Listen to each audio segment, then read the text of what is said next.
नमस्कार, आदाब, Sat Shri Akal. Myself Ahmad sir, education at the rate Ahmad sir. हम लोग एनआईएस के एग्जामिनेशन पे बात करते रहते हैं। आज बहुत इंपॉर्टेंट अपडेट आपके साथ शेयर करना है। पहली बात कि एग्जामिनेशन के बाद होता क्या, इवोल्यूशन से रिलेटेड सारी बात करनी है और कुछ लोगों को क्वेश्चन लेना है। ठीक है, जरा देखना इवोल्यूशन में हो क्या रहा, अभी तक क्या हुआ। आपने एग्जाम दे दिया, वहां से कॉपी सील होकर रीजनल सेंटर पर, रीजनल सेंटर से फिर डिस्पैच होता है। अगर मान लो आप दिल्ली के अंदर एग्जाम दे रहे हो तो ये दिल्ली में कॉपियां नहीं रहने वाली है। दिल्ली और एनसीआर की कॉपियां एक जगह बाइंड अप होगी, या तो ये पंजाब चली जा रही हैं, या तो फिर ये असम, उत्तराखंड, ये इस तरह के एरिया में भेजे जाएंगे। वहां ये कॉपियां चेक होगी, अब उधर वाली कॉपियां इधर आ रही है। ठीक है, इस तरह से कॉपी शाम को जब एग्जाम ओवर हो जाता है तो आपकी ये कॉपी पोस्ट ऑफिस को जाती है। पोस्ट ऑफिस में एक सेपरेट सेक्शन बनाया गया इसके लिए, और रात को 8:30 बजे तक ये बैठ कर रिसीव करते हैं और इसको स्पीड पोस्ट इमीडिएटली बेसिस पर इमीडिएटली वहां से निकाल देते हैं रीजनल सेंटर के लिए। रीजनल सेंटर में इनका खुद का अपना पोस्ट ऑफिस है, वो एक अलग तरीके से इसको डील करके ले लेता है, और ये सब कलेक्ट करके एक पर्टिकुलर जोन की कॉपियां दूसरे जोन में भेजी जा रही है। अब एक स्टूडेंट का क्वेश्चन था, क्या मेरी कॉपी चेक हो रही है? भाई, with in 3 days regional centre पहुंचती है, 2 दिन में दूसरे सेंटर पे पहुंच जाती है, विद इन वीक आपकी कॉपी इवोल्यूशन स्टार्ट हो जाती है। तो जो एग्जाम 7 डेज पहले हुए वो कॉपियां खुल गई हैं, ओपन हो चुकी है और उनकी इवोल्यूशन चालू हो गई है। अब मैं इवोल्यूशन से रिलेटेड कुछ बातें बता देता हूं आपको। एक तो दो स्टूडेंट जो ऑलरेडी क्वेश्चन को ठीक से अटेम्प्ट नहीं करते हैं, पूरा क्वेश्चन अटेम्प्ट नहीं करते हैं। पूरा का मतलब मान लो 25 क्वेश्चन है, आप 10-15 क्वेश्चन करके भाग जा रहे हो तो आप 100% फेल होने वाले हो। मैं आपको बता देता हूं, आप 100% फेल हो गए। आपने पॉलिटिकल साइंस ले रखा, आपने ज्योग्राफी ले रखा, आपने हिस्ट्री ले रखा, आपने हिंदी इंग्लिश ले रखा, तो आपको क्या लगता है कि 2 पन्ने में भर के भाग जाएंगे, 10 क्वेश्चन अटेम्प्ट करके भाग जाएंगे? आप 100% फेल हो रहे हो।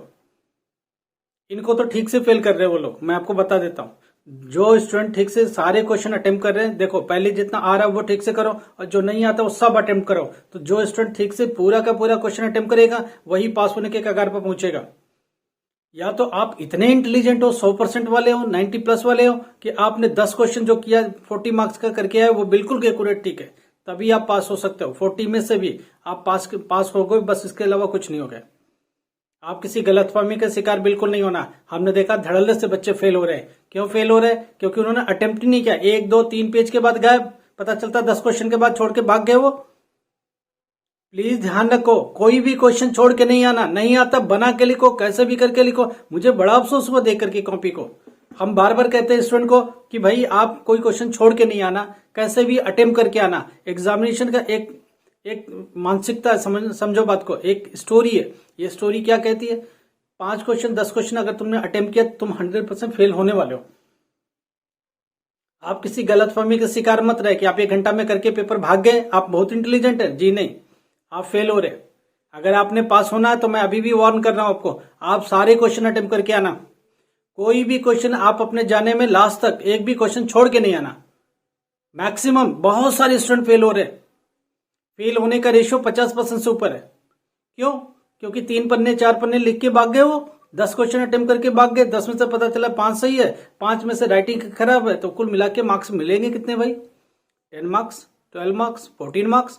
आप नहीं पास हो सकते इससे। तो प्लीज इन चीजों का ध्यान रखो, आप सही से इसको करो, नहीं तो बहुत मुश्किल जाने वाली है आपके लिए। मैं आपको बता रहा हूं, इसलिए इन चीजों का ध्यान रखिए कि आप कर क्या रहे, कैसे क्या। एक स्टूडेंट का क्वेश्चन है, क्या मैं ब्लू पेन से लिख सकता हूँ? यस, ब्लू पेन ही अलाउ है आपके लिए। ब्लैक पेन या दूसरे पेन बिल्कुल अलाउ नहीं है। ब्लू पेन से लिखिए। अब आप बोलते हैं हेडिंग कैसे लिखे? ब्लू पेन से हेडिंग डालो और उसी के नीचे अंडरलाइन कर दो, या पेंसिल से एक स्केल उठाओ, एंड में पूरे पेज में जितनी भी हेडिंग्स है उसके नीचे अंडरलाइन करो। देखो एक बात समझो, जो सब्जेक्ट बहुत बड़ा बड़ा कहानी के रूप में लिखने वाला है, जो क्वेश्चन को 4 नंबर 6 नंबर 8 नंबर का, पॉलिटिकल साइंस है, हिस्ट्री है, ज्योग्राफी है, इस तरह का सब्जेक्ट, हिंदी है, किसी के ऊपर निबंध लिख रहे हैं, तो हेडिंग बहुत अच्छे से डालना। टीचर के पास इतना टाइम नहीं है पूरी कहानी पढ़ने का, तो वो क्या करता है, हेडिंग देखता है। हेडिंग से वो माइंड मेकअप कर लेता है कि हाँ भाई हेडिंग ऐसा है तो अंदर की कहानी भी ठीक होगी। कवर ठीक है तो फिर मजमून भी ठीक होगा। ये बहुत पुरानी कहावत है, वही कहानी है। कवर ही गंदा है तो वो अंदर क्या देखिएगा, देखना ही पसंद नहीं करता। तो हेडिंग बहुत अच्छी होनी चाहिए, अंडरलाइन करो, साफ सुथरा उसका हेडिंग डालो, 1-2 लाइन सही लिख लो। नहीं आता तो उसके 2 लाइन के बाद उस 2 लाइन की स्टोरी को एलेबोरेट कर दो, बड़ा बना दो, खींच के बड़ा बना दो। कितने मार्क्स का क्या होना चाहिए, हमको देख के बड़ा अफसोस हो रहा था कि जो कॉपियां चेक हो रही है उसमें 50% से ऊपर स्टूडेंट फेल होते जा रहे। क्यों? 50 का 60% प्लस फेल हो रहे। क्यों फेल हो रहे? अटेम्प्ट ही नहीं करते। 10 को 25 नंबर क्वेश्चन है, आप अटेम्प्ट कितना करो 10, 12, 14। अरे ऐसे गलती से भी नहीं पास हो गए। आप 40 नंबर का अटेम्प्ट ही करोगे, सही कितना है 20 नंबर के आसपास आप पहुंचे।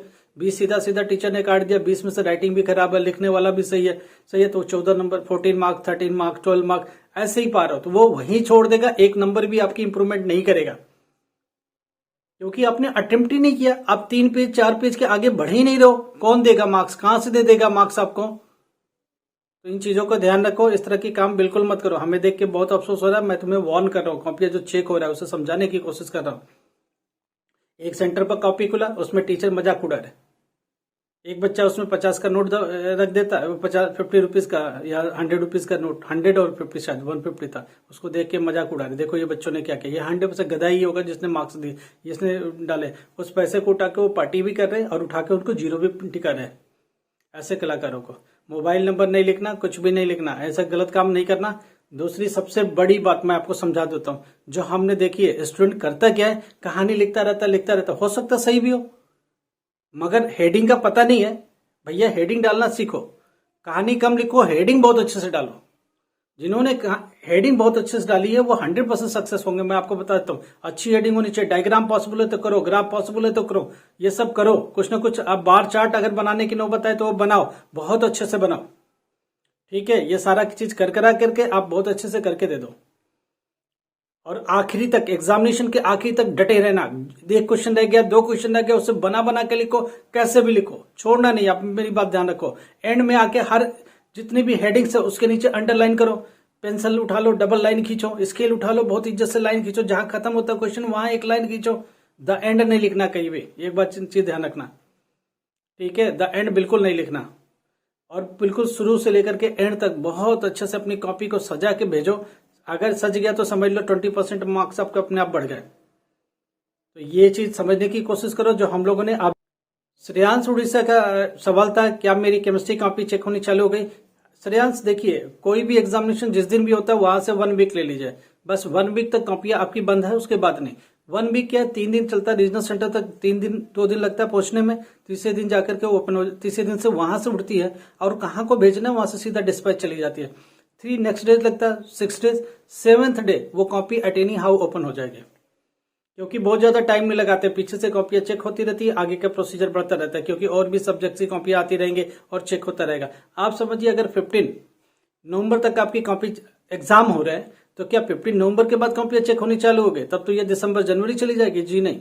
अब ये क्या, एक स्टूडेंट का क्वेश्चन है, ये रिजल्ट कब आएगा। देखो 15 नवंबर तक की ये तो एग्जामिनेशन के प्रोसेस है, 15 नवंबर से लेकर जो लास्ट के पेपर है, ये 10 से 15 दिन में सब खत्म हो जाएंगे। तो देखा जाए तो नवंबर एंड तक सारी कॉपियां चेक हो जाएंगी। क्यों? क्योंकि इमीडिएटली चेकिंग चालू हो रही है। ऐसा नहीं सारा एग्जाम हो जाएगा उसके बाद चेक होगा, जी नहीं। जितने पेपर 1 हफ्ते पहले हुए वो सब चेक होने चालू हो गए, या तो वो चेक के एंड पर है, इवोल्यूशन के एंड पर है, ध्यान रखिए। 7 डेज के बाद ओपन हो गया एट एनी हाउ, वहां से 4 दिन 5 दिन लगता है बस फिनिश होने में, ज्यादा से ज्यादा 1 वीक और लगता है। तो पूरी प्रोसेस 2 वीक की होती है एक पेपर के साथ। जो लास्ट पेपर होगा 15 नवंबर को मान लो, 15 नवंबर से 15 डेज और लगेगा, 30 ऑफ नवंबर खत्म हो जाएगा ये सारी कहानी। 1 दिसंबर से बोर्ड इन सब मार्क्स को लेकर के आपके सिस्टम पर डालना चालू कर देगा, सिस्टम में इवोल्यूशन कैलकुलेशन चालू हो जाएगी, कंप्यूटर के अंदर डेटा ये फीड होना चालू हो जाएगा। जब ये डेटा फीड होगा वो लगेगा 10 दिन, तो 10 दिसंबर तक आपका डेटा भी रेडी, मार्क एक हिसाब से रिजल्ट रेडी। अब उसको करेक्शन में भेजा जाएगा, चेक किया जाएगा 1 दिन 2 दिन, तो 10 से लेकर के 20 दिसंबर के बीच में रिजल्ट आने की पॉसिबिलिटी रहती है। एक रिजल्ट की उम्मीद रहती है कि 20 दिसंबर को फिक्स किया जाए, मगर ऐसा होता नहीं है। 4 दिन पहले भी रेडी हो गए तो आपको रिलीज कर सकते हैं, मगर एक डेडलाइन होती है कि 20 दिसंबर तक तो हमको देना ही देना है। वहां से 4 दिन ऊपर भी हो सकता है, 4 दिन पहले भी मिल सकता है, ये ध्यान रखिए। तो 15 दिसंबर से लेकर के आपके अलार्म बजना चालू, कब तक बजेगा भाई? 20 दिसंबर को रिजल्ट ऑलमोस्ट आ ही जाता है, ये मान के चलो। अगर मान लो उस दिन सैटरडे संडे ऑफिस में कोई मिला नहीं, साइन करने वाला, परमिशन देने वाला, तो 1-2 दिन और आगे बढ़ेगा, बस यही एक प्रोसीजर है, ठीक है। और भी कोई डाउट्स है तो हम लोग ले लेंगे। श्रेयांश उड़ीसा से क्वेश्चन था कि मेरी कॉपी कब, तो मैंने उनको बता दिया कि बेटा 1 हफ्ते के बाद आपकी copy at any how open हो जाती है, आपकी कॉपी ओपन हो चुकी होगी, राइट। एग्जामिनेशन से आप 7 डेज काउंट कर लीजिए, दैट्स इट, उससे आगे नहीं, ठीक है। Thank you so much.